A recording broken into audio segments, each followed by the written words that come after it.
अस्सलाम वालेकुम dear students, उम्मीद है कि आप सब लोग खैरियत से होंगे, ठीक ठाक होंगे। आज की वीडियो में हमने जो प्रीवियस वीडियो बनाई थी जिसमें हमने फॉर्मेशन ऑफ यूरिन देखा था, उसका पार्ट 2 देखेंगे। जो फर्स्ट वीडियो थी उसमें हमने कहाँ तक कर लिया था, उसमें हमने कर लिया था कि रोल जो था प्रॉक्सिमल कन्वोल्यूटेड ट्यूब्यूल का जो रोल था वो हमने डिटेल में कर लिया था। आज हम लूप ऑफ हेनरी को देखेंगे, देन डीसीटी को देखेंगे एंड कलेक्टिंग डक्ट्स को देखेंगे कि इसमें किस तरह से यूरिन फॉर्मेशन होती है। लूप ऑफ हेनरी को डिटेल में देख लेते हैं। Reabsorption in this segment is minimum. Maximum reabsorption हमने देख लिया था कि पीसीटी में होती है, यहाँ पे मिनिमम रीअब्जॉर्प्शन होगी। It plays a significant role in the maintenance of high osmolarity of medullary interstitial fluid. अब मेडुला के जो ऑस्मोलैरिटी है, ठीक है, उसको किस तरह से यहाँ पे इसकी जो ऑस्मोलैरिटी है उसको इंक्रीज करेगी। आपको पता होना चाहिए कि जो लूप ऑफ हेनरी है वो कहाँ पे आ जाती है, किडनी के मेडुलरी रीजन में आ जाती है। अब हम इसमें देखेंगे कि ये किस तरह से हाई ऑस्मोलैरिटी को जनरेट करती है। डायग्राम के थ्रू समझ लेते हैं कि लूप ऑफ हेनरी में किस तरह से ऑस्मोलैरिटी जनरेट होती है। ठीक है, ये जो लेफ्ट साइड पे लूप है इसे बोलते हैं डिसेंडिंग लूप ऑफ हेनरी, और ये जो राइट साइड पे इसे बोलते हैं असेंडिंग लूप ऑफ हेनरी।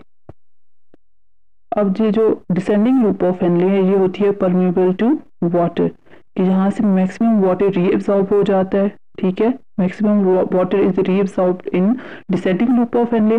और ये जो डिसेंडिंग लूप ऑफ हेनरी है ये इम्परमिएबल होती है टुवर्ड्स आयन। यहाँ पे जो आयन की रीअब्सॉर्प्शन नहीं होती, ये इम्परमिएबल होती है। जबकि असेंडिंग लूप ऑफ हेनरी जो होती है ये होती है परमिएबल टू आयंस। यहाँ पे क्या होते हैं, मैक्सिमम आयंस की रीअब्सॉर्प्शन हो रही होती है। ठीक है, ये जो असेंडिंग लूप ऑफ हेनरी है ये आयंस को यहाँ पे जो इंटरस्टिशियल फ्लूइड होता है, मेडुलरी इंटरस्टिशियल फ्लूइड होता है, वहाँ पे ये उसे फेंक रही होती है, लगातार फेंक रही होती है। तो क्या होता है कि जो इंटरस्टिशियल फ्लूइड है यहाँ पे ऑलरेडी आयंस की जो कंसंट्रेशन ज़्यादा होती है, और यहाँ से भी जो फिल्ट्रेट जा रहा होता है ऊपर, ठीक है, यहाँ से भी फिर जो आयंस है उनकी एक्टिव ट्रांसपोर्ट के थ्रू रीअब्सॉर्प्शन हो रही होती है। तो यहाँ पे जो क्या होता है, हाई ऑस्मोलैरिटी जनरेट हो जाती है। इसी वजह से कहा गया है कि it plays a significant role in the maintenance of high osmolarity of medullary interstitial fluid. अब आपको क्या याद करना है कि जो डिसेंडिंग लूप ऑफ हेनरी है वो परमिएबल टू वाटर है और इम्परमिएबल टू आयंस है, जबकि जो असेंडिंग लूप ऑफ हेनरी है वो परमिएबल टू आयंस है और इम्परमिएबल टुवर्ड्स वाटर है। अब जब descending loop of Henle permeable to water mean के मैक्सिमम वाटर इज रीअब्सॉर्ब, और बाकी जो फ्लूइड रह जाएगा वो उसकी कंसंट्रेशन कैसी रह जाएगी। ठीक है, इसके अंदर जो फ्लूइड होगा वो कैसा हो जाएगा, वो हो जाएगा हाइपरटोनिक। क्या हो जाएगा, हाइपरटोनिक हो जाएगा, क्योंकि मैक्सिमम वाटर इज रीअब्सॉर्ब। ठीक है, जबकि जो असेंडिंग लूप ऑफ हेनरी है उसमें क्या होता है कि आयंस रीअब्सॉर्ब हो जाते हैं। ठीक है, जब आयंस रीअब्सॉर्ब हो जाएंगे मैक्सिमम, तो यहाँ पे जो फ्लूइड होगा वो क्या हो जाएगा, हाइपोटोनिक हो जाएगा। और हमने पिछली वीडियोस में पढ़ा था कि जब ये filtrate through out the nephron move करता है तो इसकी ऑस्मोलैरिटी में चेंज आता है। जब वो पीसीटी में होता है तो वो आइसोटोनिक होता है, जब वो फिर डिसेंडिंग लूप ऑफ हेनरी में आएगा तो वो हाइपरटोनिक हो जाता है, फिर जब वो असेंडिंग लूप ऑफ हेनरी में जाएगा तो वो हाइपोटोनिक हो जाता है। तो ये अकॉर्डिंग टू देयर इन्वायरमेंट ये अपनी कंसंट्रेशन को चेंज करता है। Ascending loop of Henle is permeable to water but almost impermeable to electrolytes। ये हमने डिस्कस कर लिया है। आई होप आपको समझ आ गई होगी। अगर आपको समझ नहीं आई तो आप कमेंट बॉक्स में क्वेश्चन भी कर सकते हैं। Okay, next we have distal convoluted tubule. यहाँ पे मिस्टेक हो गई है। ठीक है, तो ये है डिस्टल कन्वोल्यूटेड ट्यूब्यूल। अब डिस्टल कन्वोल्यूटेड ट्यूब्यूल में क्या हो रहा होता है, conditional reabsorption of sodium water occur in this segment. Conditional reabsorption का मतलब है कि ये ह्यूमन बॉडी पे डिपेंड करता है। अगर कोई ह्यूमन ज़्यादा वाटर इनटेक है उसका, तो उसका जो यूरिन है वो डाइल्यूट बनेगा, मीन के वाटर जो है उसमें ज़्यादा होगा as compare to other human जिसको वाटर इनटेक कम है। तो बॉडी को पानी की ज़रूरत होती है तो वो क्या करती है, मिनिमम वाटर का लॉस करती है, और जो यूरिन बनता है वो कंसंट्रेटेड होता है। तो डीसीटी में क्या हो रहा होता है कि बॉडी के नीड के मुताबिक यूरिन की फॉर्मेशन हो रही होती है। अगर वाटर इनटेक ज़्यादा है तो डाइल्यूट यूरिन बनेगा, अगर वाटर इनटेक कम है तो कंसंट्रेटेड यूरिन बनेगा।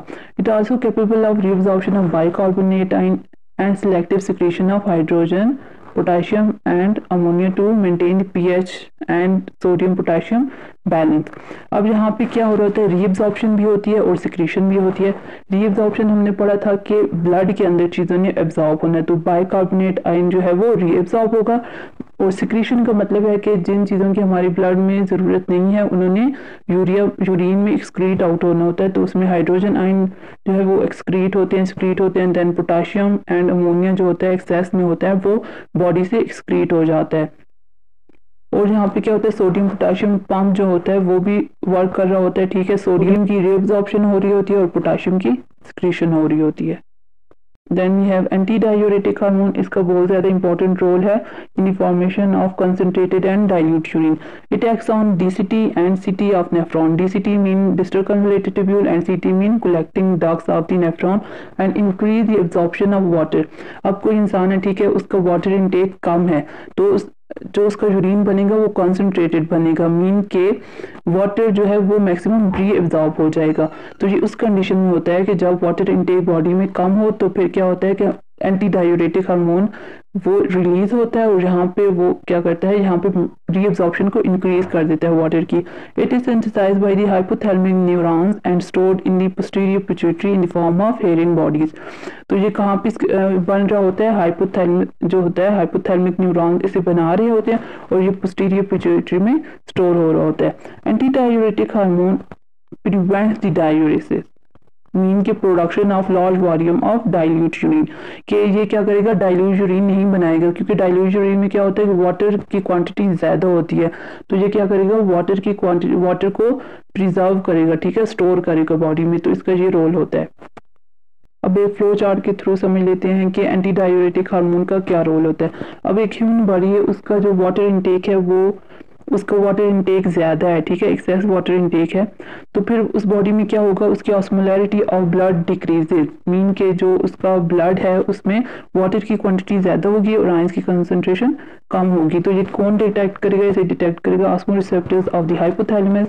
फिर क्या होगा कि anti diuretic synthesis and secretion decreases इसलिए कि ऑलरेडी बॉडी में वाटर इनटेक काफ़ी ज़्यादा है, ठीक है, और वाटर प्रिजर्वेशन की ज़रूरत नहीं है, ठीक है, उसे स्टोर करने की इतनी ज़रूरत नहीं है, तो जो यूरिन बनेगा वो हाइपोटोनिक यूरिन बनेगा, कि जिसमें जो आयन हैं उनकी कंसंट्रेशन कम होगी और वाटर की कंसंट्रेशन ज़्यादा होगी। अब इसी केस को रिवर्स करके देख लेते हैं कि ह्यूमन बॉडी है जिसमें वाटर इनटेक बहुत ही कम है।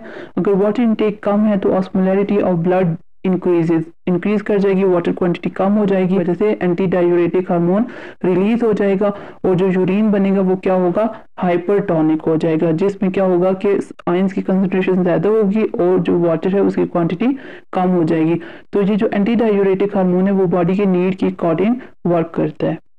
Then we have collecting ducts. The collecting ducts collect urine and transport into the pelvis through ureters and where it is temporarily stored in the urinary bladder.